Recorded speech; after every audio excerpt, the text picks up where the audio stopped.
80 টাকা কেজি, এটা তো কোনো ক্রমেই গ্রহণযোগ্য না।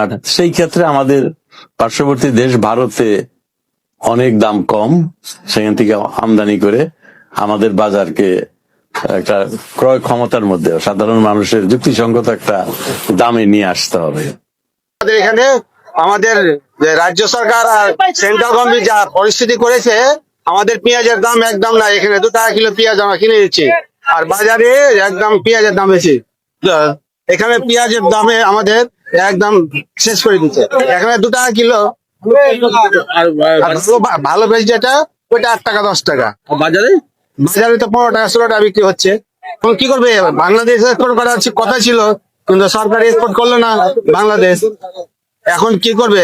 তাই এখন বাধ্য, এখন পচে যাচ্ছে। এত শুকনো মাল না যে রেখে দিবে। ওই জন্য 2 টাকা কিলো 1 টাকা কিলো আমরা সব কিনে নিচ্ছি। তার মধ্যে 4-5 দিন পেঁয়াজ গিয়েছিল বাংলাদেশ।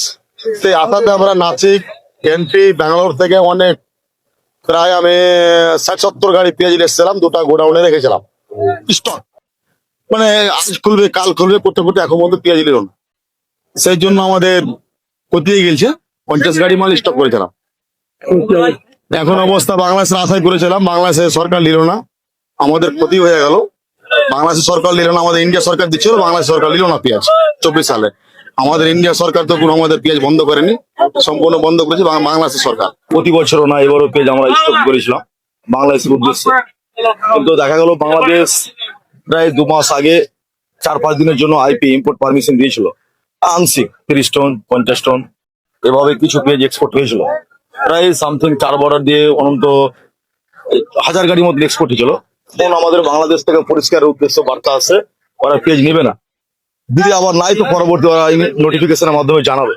তো আমাদের ইন্ডিয়া থেকে কোনো প্রবলেম নেই, ইন্ডিয়া থেকে পারমিশন আছে, কিন্তু বাংলাদেশ সরকার নিচ্ছে না। ওদের দেশে পেঁয়াজ নাকি আছে, ওরা বলছে যে পরিমাণ বাংলাদেশে পেঁয়াজ আছে আমাদের চলে যাবে। আমরা এখন আপাতত নিচ্ছি না।